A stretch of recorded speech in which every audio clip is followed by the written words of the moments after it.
I'm Nancy Gross. I'm a folklorist and ethnomusicologist here on the staff of the American Folklife Center, and I'm delighted to see you here today for what's going to be a wonderful Botkin lecture. The Botkin Lecture Series allows us to highlight the work of leading scholars in the disciplines of folklore, ethnomusicology, oral history, and cultural documentation, while enhancing and expanding the collections here at the American Folklife Center. For both the center and the library, the Botkin Lectures form an important facet of our acquisitions activity.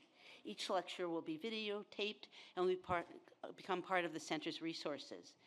In addition, after being processed, this lecture, like others in the Botkin series, will be posted to the library's website, where it will be available without charge to patrons throughout the world. So now would be an excellent time to turn off anything that might buzz or ring during our talk.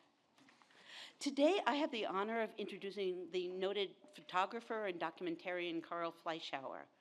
Carl is one of America's leading and most influential visual documentarians, and as a longtime employee of and advisor to the Library of Congress, he's also a valued colleague. Carl's contribution to the theory and practice of visual documentation and fieldwork, and to the image collections at the Library of Congress, particularly those of the American Folklife Center, have been substantial, both in quality and quantity.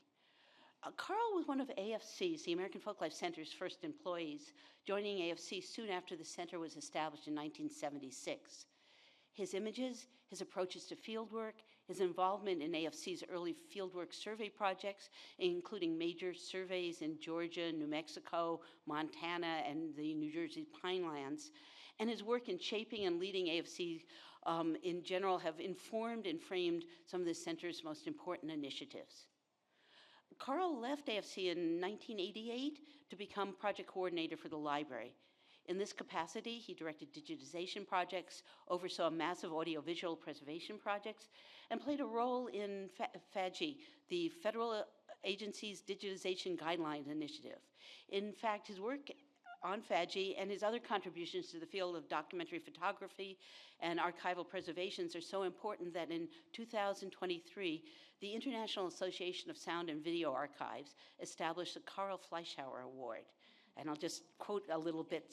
They said, in recognition of Carl Fleischhauer's legacy to patience, perseverance, and commitment to guiding the development and deployment of ASA, right?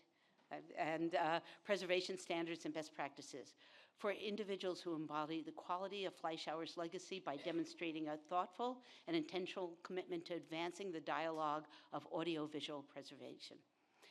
I can go on and list numerous publications authored and co-authored, including Bluegrass Odyssey, Documenting America with Beverly Brannon, Sketches of South Georgia Folklife, and the Hammond Family box set of recording. Or I can mention the fact that he has added an impressive number of items to the AFC archives in the thousands. But instead, let me end by noting that since his retirement in 2016, Carl has continued to return to the library as a regular volunteer and to work on refining his fieldwork, improving the AFC archive, and actively assisting other AFC projects. We're just delighted to welcome Carl here today to discuss his work and share his wisdom and expertise. Please join me in welcoming Carl Fleischhauer.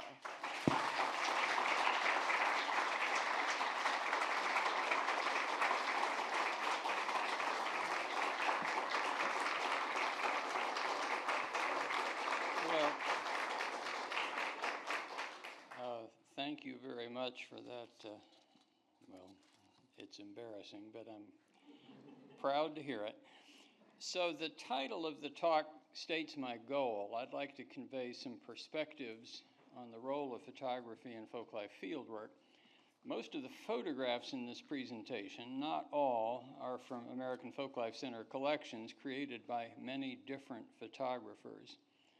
When I selected photographs from the center's collections, I chose examples that are online. There are many more in the collections that require an in-person visit. And I hope that the imagery in this talk will call attention to the value of the Folklife Center's photographic holdings. I worked at the Folklife Center from 1976 to 1990 and well remember how we would highlight Archie Green's definition of folklife. It's in the 1976 Act of Congress that established the center. American folklife, it says, means the traditional expressive culture shared within various groups in the United States and a range of forms of expression. Now let's let the pictures tell the story. The groups include familial. This example is from the Omaha Tribe Powwow in Nebraska, children getting ready for an evening performance. Ethnic groups, a procession from a historical Portuguese American church in Rhode Island, and here the fieldwork photographer was the well-respected professor at Penn, Kenny Goldstein. Occupational, a coal mine in Colorado from a project about Italian Americans in the West. Religious, a Buddhist temple in Massachusetts.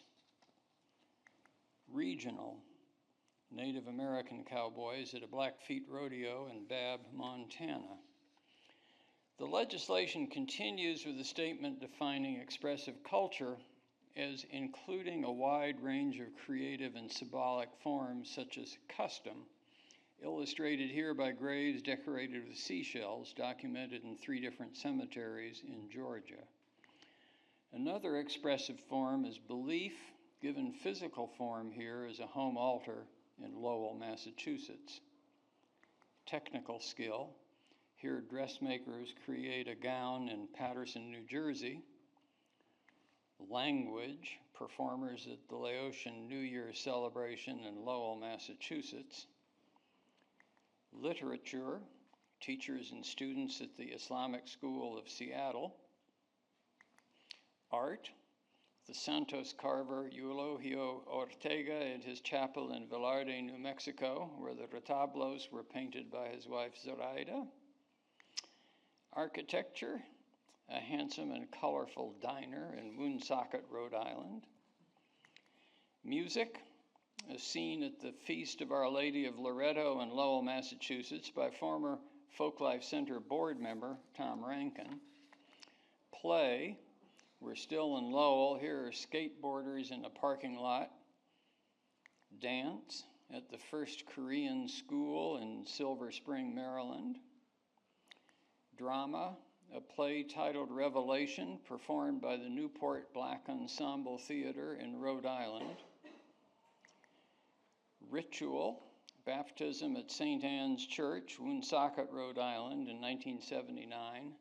St. Anne's closed as a church in 2000 and is now reopened as a cultural center. Pageantry, Tintamarre, a wonderful rowdy Acadian noise at the Grand Riviere Festival in Van Buren, Maine.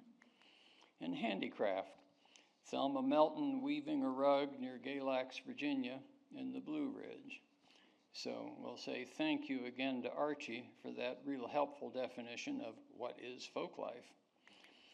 Fieldwork is a key factor that underlies the center's use of the term ethnographic.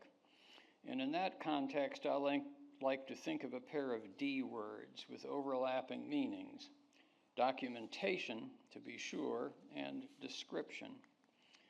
These terms also have a place in journalism, including photojournalism, which was the central focus of my graduate studies and photography program at Ohio University, with a greater emphasis on picture stories than, say, spot news. In the early 1970s, I worked for a public television station in West Virginia University, but did things apart from the job. These became my first immersive experiences in folklife fieldwork. These often included combined efforts carried out with folklorist friends and mentors. In journalism, this would be a writer-reporter teaming up with a photographer-reporter. In 1972, I traveled with the bluegrass music scholar Neil Rosenberg. Here's Neil's interview with bluegrass musician J.D. Crowe and me peeking around in the mirror. Travel together gave us a chance for extensive conversations about what we had experienced and meetings with people like Archie Green. My 1975 trip with old-time music historian Tony Russell took us through northern Mississippi, here visiting Roselle and Hoyt Ming. The Mings first recorded in 1928, nearly 50 years before our visit. I copied historical materials the Mings had collected, another dimension of photography in service to folklife field research. But the research emphasis in these trips on past history did not rule out the documentation of current activities in which historically important figures were still active. With Neil, that included this festival in Kentucky, produced by and featuring the bluegrass music icon Bill Monroe. The festival context included offstage scenes, like this one with Lester Flatt, another big name in the genre, standing by as members of the Japanese band It's a Crying Time waited their turn to perform. Having Neil and Tony as guides brought me close to subjects worth photographing, and they kept me well informed. Two keys to good pictorial documentation. Here's a sidebar. I recently watched the appealing Botkin lecture that the photographer Martha Cooper presented in 2022. The recording is online. Martha and I had similar formative experiences, first with journalism and later working with folklorists. Martha also praises that latter experience for providing an intellectual frame for picture making. She was a field worker in the Center's 1994 project in Paterson, New Jersey. Martha has specialized in urban subjects, especially murals or graffiti. The terms vary. This photo is also from Paterson. But just when I was in danger of typecasting her exclusively as urban, I looked at her more recent contributions to Folklife Center collections from 2013, when she helped document small-scale New York state dairy farms, part of the Folklife Center's occupational folklife project. Well, and to that sidebar back to me, from 1969 to 75, I teamed up with Alan Jabor, a careful student of fiddle tunes and more, and then head of the library's archive of folk song, for a project in West Virginia documenting the artistry and lives of the Hammonds family. Alan and I were impressed by the synergy that emerged from our shared effort, and in 1977, the Folklife Center's full year of activity, team research became a central part of the center's new field projects. I should add that we also tipped our hat to Professor Richard Dorson and his team projects at Indiana University, another good model. We started in Chicago, where Elena Bradunas guided a team of 14 field workers on a survey of about 20 ethnic communities. Here are 4 with field workers visiting persons whose heritage is Italian, Lithuanian, African, and Greek. And some of you will recognize Peter Bartas in that lower right corner. Chicago resident Jonas Dovidanis was the main photographer. Here's his photo of the blues singer Mary Lane at Teresa's Lounge on the south side. And the urban context. Here's one slice of Chicago's built environment, as you can see, in Ukrainian-American territory. 47 years later, it's great to see the continuity of this type of documentation in the recent projects supported by the Folklife Center. Here's an example from the Occupational Folklife Project devoted to iron workers in the Midwest, and we're back in Chicago. Other occupational projects introduce us to the Philadelphia hairstylists, the sisters Folasade Bey Al-Rasul and Nzinga Foreman Bey, and bring us to a bakery in Baton Rouge, Louisiana, as of 2015, in the hands of the family's 3rd generation, with cake squares for Easter. More recently, we've gotten glimpses of the new community collections projects being archived at the Folklife Center, where community members document and celebrate and preserve their own culture and activities. These images relate to the Bahamian Community's Goombay Festival in Coconut Grove, Florida. And this image shows the spices needed to make a Puerto Rican coquito, a drink for the holidays, from a community-based project unfolding in Chicago. The Folklife Center projects I worked on long ago were also interested in community self-documentation. It's not quite the same, since those of us visiting from outside play curator and chose the photographs, but still. Here are some photographs made by Carlos Ross in South Central Georgia, photographs of his farming practices, including harvest time in the 1920s. Ross's collection also includes pictures of a buggy, Carlos and his wife Lola posing in a farm field, Lola sweeping the yard in the classic Southern manner, and a big get-together, all of which give us a sense of family life. Here's the folklorist Bill Lightfoot interviewing the Rosses as two grandchildren listen in on the Folklife Center's headphones. I'll shift topics here just a little bit to the dynamic between pictures and words, something I attended to in studying photojournalism and learning how the right combination of image and text can offer an effective description. On the side, I should say, of course, it's true that sound recordings and moving images are also critical for documentation. Nothing can surpass moving images for the performing arts. This topic deserves a special talk of its own. Still photographs and words are often conjoined in publications, on paper and online.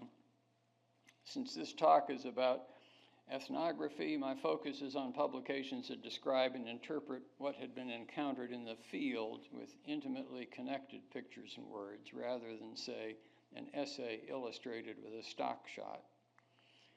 In the report from the Folklife Center's New Jersey Pinelands project, for example, these two photographs play counterpoint to folklorist Mary Hufford's words, together with quotes from the cranberry grower Mark Darlington. Mary muses on beauty, spoiler alert, it's in the eyes of the beholder, and states that visitors to the Pinelands prefer picturesque scenes like the old bog on the left, while the grower finds beauty in the new bog's precision, economy, and efficiency. The photos provide visual specifics that complement the abstract ideas in the text. Conjoined pictures and words that come a little closer to the theme of today's talk are instances co-created in the actual course of ethnographic fieldwork. Here's an example from the Center's 1979 Montana Folklife Survey. Folklorist and team member Kay Young wrote meticulous and thorough field notes, including 20 typed pages about visits to Agnes Vanderburg, a Salish elder who lived on the Flathead Reservation. Vanderburg organized an outdoor summer camp to teach traditional Native American ways to the reservation's young people. Here's a slice from Kay's notes, which I present in counterpoint to a few of the photographs. Quote, "The folklorist Barry Tolkien and Mrs. Vanderburg," Kay writes, "were talking about the roasting of camas bulbs. This had taken place several days before. 2 roasted bulbs lay on the table. These were offered to us, and Barry and I ate them. We thought they were very good, a bit like sweet potatoes." Kay continues, "The fire pit is a hole in the earth about 8 feet in diameter. It's lined with rocks, but these are covered with a thick layer of ashes from previous fires. Mrs. Vanderburg explained that although she usually uses the leaves of skunk cabbage for layering material, other leaves could be used for this purpose. For this roasting, she planned to substitute leaves of wood fern." Meanwhile, thanks to the sound recordings in the collection, the words from the field also include the voices of the people who were interviewed. Agnes Vanderburg was thoughtful and articulate, as were people I met during the South Central Georgia Folklife Center field project, where I often traveled with the folklorist Beverly Robinson. Beverly quickly established rapport with folks, and she was a terrific interviewer, but less inclined to write detailed notes than Kay Young had been. Today, when I go back to the archival holdings from Beverly's field work, most of the words from the field were those spoken by those she visited. For example, Etta Anderson, shown in this handsome portrait Beverly made during her first visit to Etta's home. That visit took place at the end of July 1977, part of Beverly's documentation of quilt making. Beverly and I both photographed Etta's quilts, summer piece tops not yet quilted, and these photos happen to be mine, made a week or two later. Some of Etta's quilts are symmetrical and balanced, while others are just keep you warm quilts to put on the bed. I'm very fond of Beverly's first visit photo of 3 people holding a quilt for photography, represented only by their feet, together with another portrait of Etta holding Beverly's audio cassette recorder and with a clip-on microphone in place. These 2 photographs speak of the delights and exigencies of field work. In an interview, Etta put her quilt making in context. Quote, "Well, I don't quilt now," she said, quote, "but I piece them together," adding that arthritis has gotten me. I don't know how long it was, but I couldn't use a thimble. When I did, the Lord blessed me to use my fingers again, and I just went to piecing them up. But here last winter, it was so cold. I've been canning, and I say when I get through, I'm going to start back on my quilts. Well, we'll come back to canning vegetables in a minute, but Etta also talked about wild plants, which she gathers for food and remedies, including one plant that gave her arthritic fingers ease, ginseng. "I just cut up the root," Etta said, "and put some gin on it. I don't take it regular. I don't take too much of any medicine regular," she said, with an added comment that inspired Beverly to shoot some pictures in Etta's kitchen. Quote, "If I can get it, I'd rather have the Hiram Walker gin," Etta said, "because it's made with something like herbs." Beverly accompanied Etta on a wild plant collecting trip on a rainy day at the beginning of August and made this evocative photograph, as well as photographs of some of Etta's finds. For example, chinkapins and the castor bean plant, which Etta called by the vernacular name Palma Christi, saying she used it to draw a fever. Toward the end of August, I joined Beverly, Etta, and Etta's granddaughter, Tisha Bryant, on another wild plant foray to her brother-in-law's place in the country. Beverly had a knack for documenting the fieldwork process as well as the activities of the people she visited. Here she photographed me as I photographed Etta, a pair of photos that Ann Hoog, the Folklife Center Digitizing Project Coordinator, spotted back in 2016.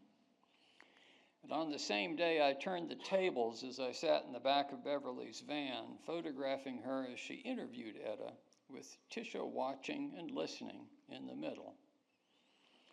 We then drove back to Etta's hometown, her home in the town of Ocilla. Most of the canning had been done. I set up a light and a camera on a tripod for the photo. Beverly shot me posing the canned goods before we posed the people. And here is Etta with her granddaughter, Tisha Bryant, and her grandson, Oscar Anderson, and the canned goods in her kitchen.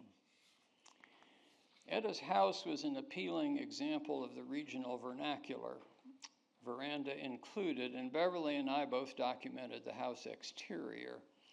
No one on the project team managed to make measured drawings of this building, but I shot the side and back as a gesture towards capturing aspects of the house design and construction.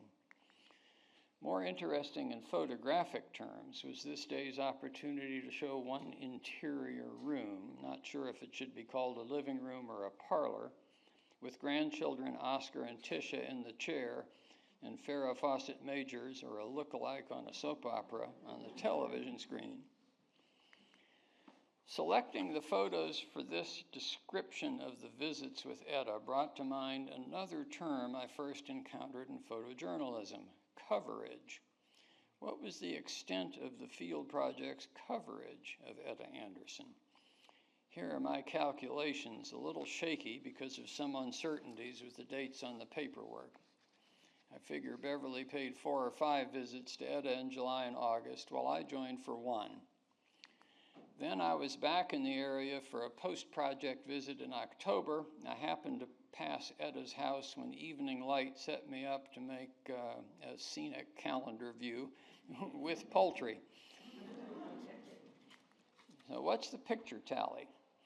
The team began to assemble the archive in the field, keeping all of the black and white and virtually all of the color. Thus, the assembly is pretty non-selective. I'm tempted to call the pictures exposures rather than photographs, just as a filmmaker might speak of footage as compared to a film. Beverly's count is 365, mine is 306, for a total of 671 exposures, often 2 or 3 or more near identical photographs. Meanwhile, Beverly made sound recordings on 3 dates with a total duration of about 6.5 hours. Selecting from that coverage helped me tell this story today. You could select other pictures and words to tell a different story. And that kind of selection process is usually what happens when creating a publication or presentation. An author or editor draft and assemble words and photographs selected from the picture coverage to, Lord willing, convey meaning. This is folklorist Charles Wolfe's booklet for a published sound recording from the Folklife Center's Blue Ridge Parkway project. Varied coverage also permits the designer to shape the layout. I know from experience that a designer working with a 2 or 3 column layout will kill to be sure to have at least some portrait format or vertical images. Coverage also lets the storyteller or designer have a range of images we can describe in motion picture terms: wide shot, medium shot, close up. Here's a wide and medium close pair from a church service at Laurel Glen Regular Baptist Church in Allegheny County, North Carolina. The booklet designer, Don Chomet, also used an exterior view of Laurel Glen, and, well, they're not photos, but in the collection, field worker Rusty Marshall's measured drawings of this building and the site. Coverage may also capture things that seemed incidental at the time but have value later, like this picture from a 1983 powwow event on the Omaha Reservation in Nebraska. The game arcade is part of the powwow's context, to be sure, although not central to the dance and music we had come to document. 40 years later, Folklife Center staff member John Fenn used the photo to illustrate his blog about folklife and video games. So, as all of the preceding discussion has demonstrated, extensive coverage builds archival collections with long-term value. To wrap up this talk, I'll attach a caboose to the train. I'd like to offer some technical comments on digitization in the Folklife Center's online collections. The Center's own field projects were carried out from 1977 to around 2000. These analog materials, tens of thousands of photos, sound recordings, accompanying documents, including logs and field notes, were digitized from 2015 to about 2017. And here's a tip of the hat to Ann Hoog, who shepherded everything through an unbelievably challenging process. The photographs from the center's field work, most of what I've been showing today, come from black and white negatives and color transparencies, positives, primarily 35 millimeter slides and a few larger formats like 2¼ inch or 4x5 inch. These are all called transmitted light items. That is, they're not prints on paper that reflect light, but objects you shine light through, transmitted light, in order to make the imagery visible. In the pre-digital age, photographic negatives, and with intermediate steps, positive transparencies, were printed in a darkroom. Darkroom practices vary. Snapshots, ubiquitous even before digital cameras and phones, were printed in fast and mechanical fashion. But professional photographs were printed one at a time by hand with an enlarger. This gave the darkroom worker an opportunity to make adjustments. And it's worth saying, with the possible exception of Ansel Adams and a zone system, the negative only took the photographer halfway to the intended outcome. Darkroom adjustments took the photograph the rest of the way. Now, what's the parallel with digitization? At the library, analog original materials are scanned with the goal of preservation. That means that the archival digital primary file, what we used to call a master file, is intended to carry as much data from the analog source as possible. For scans of transmitted light items, think of the archival primary as a digital negative, ready and waiting for adjustments, like the ones formerly carried out in a darkroom.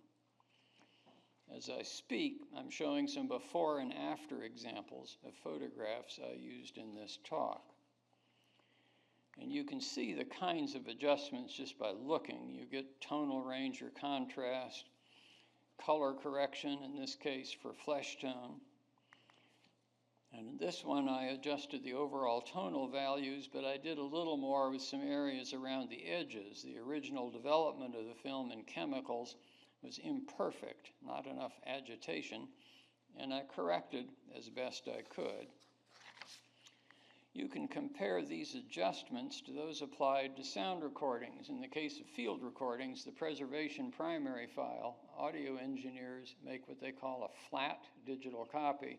Later, when you prepare the selection for publication, the flat copy gets restorative adjustments that reduce unwanted noise, make too soft passages louder, and the like. Here are more tonal adjustments, making some too dark zones lighter, some too light zones darker, doing a little modest cropping. This is from a 4x5-inch color negative. This was a big effort to adjust. I really ought to ask the photographer, Mike Crummett, if he would do it differently. Sometimes you straighten things up. Most, but not all of the time, you don't want the ocean to run downhill.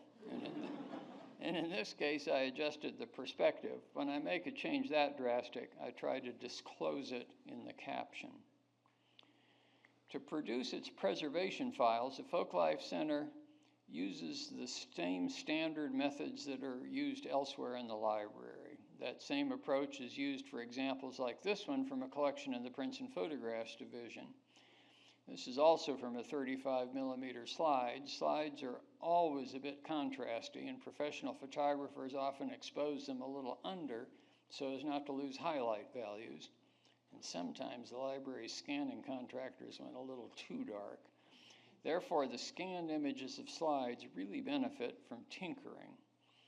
Not everyone will want to make these adjustments on their own, but I can report that more often than not, just using the shadow and highlight adjustment offered by most picture editing software helps a lot. Don't confuse it with the simpler brightness control. I'll finish up with some envy statements. Technologies we wish we had had available in the field projects from the 70s to the 90s. Digital cameras, Natch, which do many things easier and better than film cameras, in my opinion, including embedding location data, thanks to the Global Positioning System satellites, GPS, first implemented in digital cameras in the middle 2000s. And drones. Aerial imagery is a terrific component in ethnographic documentation, and drones, where permitted, make it easy and inexpensive to create bird's eye views. This is not a drone photo, though. In the old days, Folklife Center projects occasionally shot photos from aircraft. This is the town of Lille in the upper St. John River Valley from the center's main Acadian Cultural Survey. And this is Mike Crummett's descriptive and graceful aerial photo that portrays the 1979 Crow Fair, a major Native American event in Montana. And finally, as my closing photograph, here's a 1983 aerial image of New Jersey's cranberry bogs. And this time I'll argue the beauty is as much in the photograph and its atmospherics as it is in the bog. Thank you.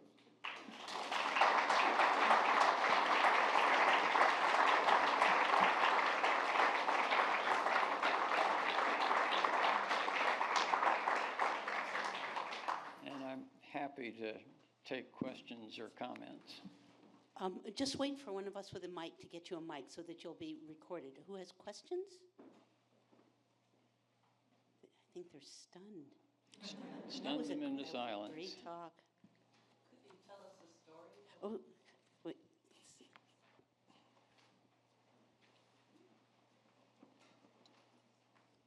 Thanks. I noticed in some of your early work, particularly, I think it was your thesis work that you showed very briefly, which would be lovely to see more of sometime, but the black and white images were quite formal. I'm curious if you could talk a little bit about the transition from black and white to color at that time. Did it influence your work? How so? What were sort of the things you were thinking about in terms of documentation during that transition? Well, I guess I don't think of what happened in that period as artistically or aesthetically motivated, to tell you the truth.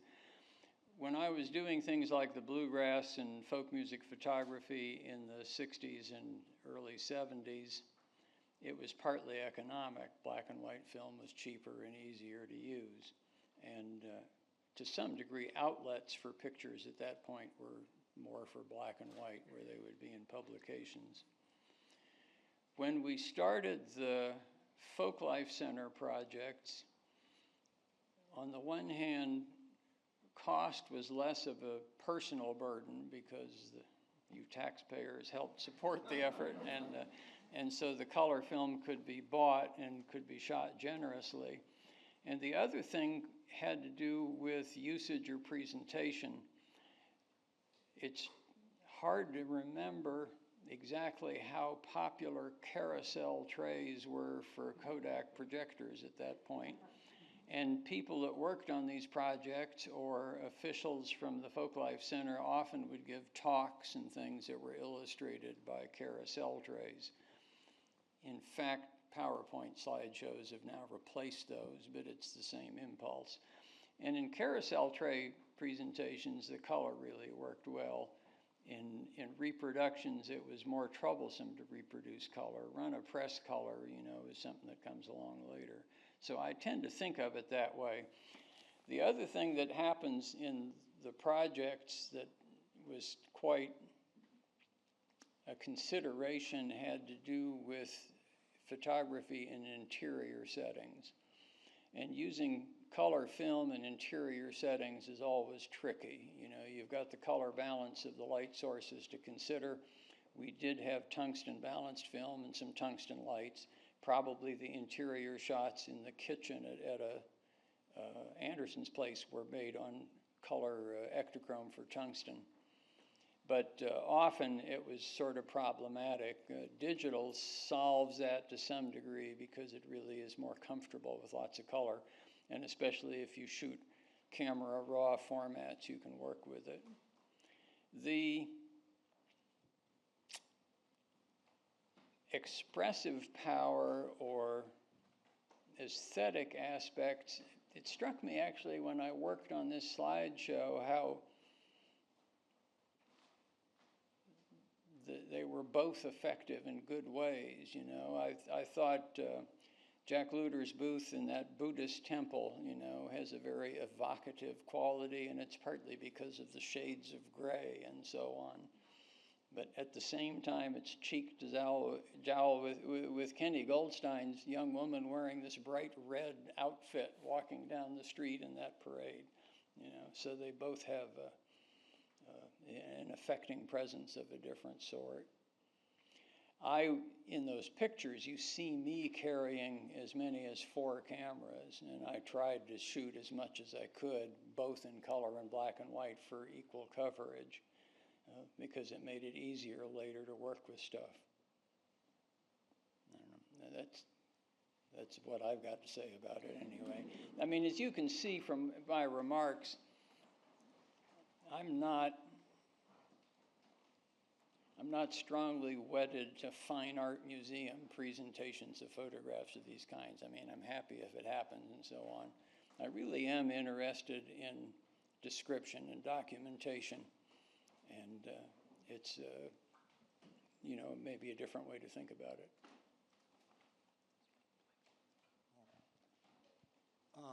My recollection is, of course, that black and white photography was often selected because it was presumed it would last longer. in terms of preservation. How, in terms of the collections that we have, how have the slides held up? And has the ability to digitize saved some that might have been lost? Well, I think generally speaking, they were stored fairly well. We have Andrew Robb here that helps guide some of those things for rehousing and storage. But it's true, just to say it a different way, black and white film has an emulsion that has silver molecules in it, and the silver is fairly stable if the film's been properly processed and washed. All color film has images that are made up of dyes, and dyes, as opposed to silver, are at risk of more transience. Kodachrome was often selected because the dyes in Kodachrome are more stable than the dyes in Ektachrome. But I think there's no question that, digitizing has, added another tool to the arsenal, but nobody's throwing the color originals away. They're kept. And in fact, with some of the challenges we have getting a good representation from some of those dark slides, I can imagine going back to the slides and fishing them out of cold storage and trying to scan them again someday in order to get the real toughies. Okay, thank you. Yeah, hi. I wanted to know if there is a Carl Fleischauer rule of thumb for caption creation. Well, the rule of thumb might be if the picture says it, don't say it in words, that they're complementary. I always shudder a little bit when you've got a picture of a person holding a flag and the caption says, holding a flag is, But otherwise, I would say, again, in keeping with the spirit of documentation and description, it's great to know where and when and who and that sort of stuff. You really need that. And in journalism, that's almost a requirement. You couldn't, back when we had newspapers and pictures that were turned up in newspapers, you had to say who it was and where it was and who took it. And that's not always the case in fine art museums. And so you want that in, but you may not need, again, to say what the picture shows you.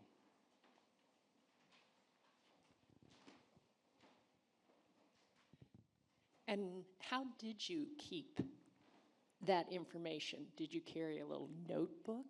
Did you always have it recorded? Did you rely on your memory? All of the above. I think, most people that are working the field, and it's not just photographers, have little notebooks they scribble stuff on, so there's a lot of scribbling. And to some degree, when sound recordings are made, because a lot of these are in the time of interviewing people, there's other things you can get into the interview that you can use later. And now as a volunteer, where I go back through the log sheets that photographers worked up and try to make better notes for the online presentation, you'll be surprised to hear that sometimes names are misspelled or place names are wrong and so on. So a certain amount of error correction can be done. And although I did my best, other people like Steve Winnick have followed up on what I did and done further error correction. And in a way, one of the joys of Ancestry.com and white pages online is that sometimes you can sort out some of these names and confirm that you've got something correct or need to change it.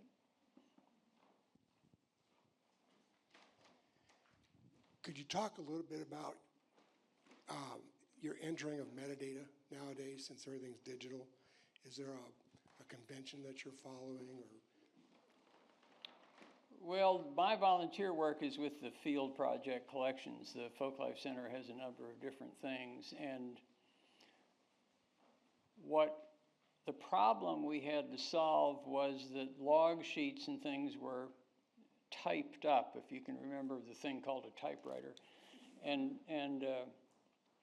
as I say, on the one hand, they're useful, critical, and on the other hand, they're sometimes a little problematic. So what I did was I would look at the log sheet and create a note for what, if it were a mark record, would be a, what is that, 520 field, 525, help me out, and try to do that to, you know, provide something. And getting the little blurb in the metadata for the roll of film also supports increased searchability, because you've got that many more words, especially nouns, that are likely to be helpful when people search. Sorry, Carl, I was curious about something you said earlier, Carl. You made a point of emphasizing description and documentation in your practice. But then you also made a gesture toward the publication in which you said publishers would kill for vertical shots because they fit with the, you know, the way in which the layout of the page is. So were you thinking along those lines as well in terms of a public accessibility of your materials when you were shooting, intentionally or otherwise? Yeah, I mean, I think so, and that's, you know, part of the photojournalism training would be to have some level of awareness of later use of pictures. And it's interesting, there's, when we were looking at the FSA-OWI, Farm Security Administration collection, Beverly Brandon and I worked on a book about that. I hit an article from, I think, the 1940s by Arthur Rothstein, I think it was Arthur Rothstein, who compared taking photographs for the magazines of that day, Life and Look, with motion picture photography. You know, you want the wide shot, you want the close-up, you want the medium shot. And he may not have said it, but he should have said, and now for print, we need a vertical and a horizontal as well. And in journalism, if you're getting coverage that does the job, you know, you would want to be sure you'd got some. Obviously, portraits of people are a very good place for portrait framed photos. So awareness of that is useful, and it's one more thing to kind of juggle in your mind while you're shooting. Two quick questions. Did you make use of Polaroid instant cameras in your early years? And did you become famous for any postcards of your images?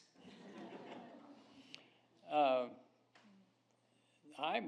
have not done much with Polaroid, so and the field projects didn't one way or another, so I'm no help on that. But say again the second part. Did you produce postcards, become famous for postcards image? I don't think so. There's an interesting secondary market for the public domain photographs that are online from the Library of Congress, both in the Princeton Photographs Division and at the American Folklife Center. And we are all somewhat surprised and both gratified and unhappy with some of those secondary uses, which could include coffee cups as well as postcards, but somebody else does that. Hi, I just wanted to say thank you so much for your talk. I'm feeling very inspired. But also I wanted to ask, was it difficult to balance artistry and creativity in your practice with the kind of responsibility to document and provide coverage? Did you feel you had space to be creative, or were they sometimes like, all right, Carl, like zoom out, or yeah? Yeah, well, we'll quickly slip into semantics, I think, with this question. I'm inclined to look at artistic or aesthetic or evocative dimensions as sort of how you did it, not what you did, sort of, you know, and it's the same thing with writing, you know. I mean, some people just write graceful prose, even though it may be the most ordinary description in the world. And, you know, you read that ordinary paragraph or look at a photograph that's like a declarative sentence in a funny way, and you say, well, that's beautiful. But the beautiful is sort of not a different category of work, but how it's done, I guess, would be my semantics. Picking up on the question of coverage, as you go back looking at these collections from 20, 30, 40 years ago, presumably the black and white photos have more comprehensive coverage than the slides. You mentioned in the case of Beverly that there was some editing in the field or discarding of photos at the early stage of the process. The other question is, how much of that was going on? What were the values of the center in training and encouraging photographers and field workers to retain or to edit out? And then you also mentioned carousels. Do you have a sense of how many slides got into carousels and never got out, never got back to the sleeve, or got eaten by the machine, or again, by being projected numerous times, the colors changed, the image faded? Yeah, it's, to answer the last question first, there's nothing more destructive to a photograph than having it in a carousel tray. So the rule was make dupe slides and show dupe slides. Here and there, an original may have escaped, but the goal was to do everything with dupe slides for carousel trays. And the dupe slides are never as good as the original, but they're satisfactory for that purpose. As far as the extent of coverage goes, it's probably true that there's some edge to the black and white, particularly with interior views, where interior views could be much more easily done with black and white. And there are some situations which were just hopeless even for Ektachrome, and you couldn't put up your light of your own. The other factor, though, that comes into it is that some photographers, like Beverly Robinson, had one camera. So they either were shooting color or they were shooting black and white. So when she does the gin bottle, it's only in color. When she does Etta on the porch, it's only black and white because she was using her one camera in that way. My question was more specifically, the black and white roll of negatives preserves 36 shots, for example, whereas the slides, if they've been edited or selected, discarded, and at some earlier stage, the coverage is necessarily less, and there's the problem of gaps. Right. Well, my impression is that pretty much throughout all the field projects, the amount of discarded material from the slides is very small. I mean, in fact, there's a hideous number of slides you wonder about sometimes. And so I don't think there's much loss there. I mean, I find the same thing actually in the digital environment now, where in fact, it's very easy to sort of winnow out stuff, and I do it perfectly comfortably. I think as you can see from these examples, and that what's retained is fairly extensive. I mean, I don't think there's any significant loss in the color. Okay, maybe one or two more questions. Okay. Hello. So I know you mentioned it briefly, that video is a different topic and it's broad, but I couldn't help but wonder if you find that there's room for video and photography to share the same space when it comes to documentation, and do you find that they can support or supplement each other, and how would you view that, I suppose? Well, I would say we did some of it. It's not as though the field projects had no video, but video in that era was required more cumbersome equipment, required more lighting, and was more challenging to use. But what has struck me, and so it's easier to do. You can do a better job with your camera than we could with the cameras that with your phone than we had the cameras to do then. The interesting thing, though, as I reflect on it, is that it wasn't the making of the videos that was sort of the impediment, it was the outlet. Nowadays, thanks to YouTube and other opportunities like that, the idea, well, TikTok above all, the idea of having a short clip that isn't a carefully edited film, you know, is prevalent. And so we have some clips like that. If you look at the Buckaroos in Paradise project, you'll see, you know, Les Stewart making a horsehair rope in a little video clip, which is just, you know, a single concept item like that. But today, it's not only the shooting, I think, but also the showing that makes a difference. And again, YouTube and TikTok and others like that make that possible. And it would be extremely sensible in that mode, I think, to shoot more video, you know, and it could be done at the same time, especially, as I noted, for things like performance, you know, music performance, obviously, but even handicraft skills and stuff. You'd really like to have that kind of footage, and it would be good to do. At the earlier time, the outlet would be to make a quote-unquote documentary film. As everybody always said, it's for public television. And that requires shooting enough extensive stuff that you can edit this narrative whole out of instead of just a clip. And it's the clips that I think are more doable in these field projects, and the making a full documentary is almost a project of its own. Okay, maybe one more question? Thank you. I appreciated the image you shared that had the arcade games and your observation that that wasn't what you were really taking a photograph of. I'm curious, during your volunteer work, as you've stumbled on photographs that you took with a particular story in mind, how many other unexpected stories are showing themselves to you? Well, again, I would say there's an awful lot of photographs that were, we will call them incidental to the central purpose. The other one from the Omaha powwow that's been used in blogs is of folks on the reservation playing a baseball game, you know, which, like the video arcade, was part of what was going on, but not part of the central narrative.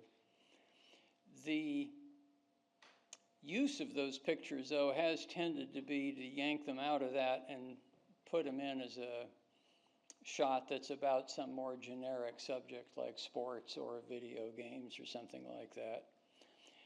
I have often looked at the Farm Security Administration Office of War Information Collections, and I speak with experts in the seats in the front row here.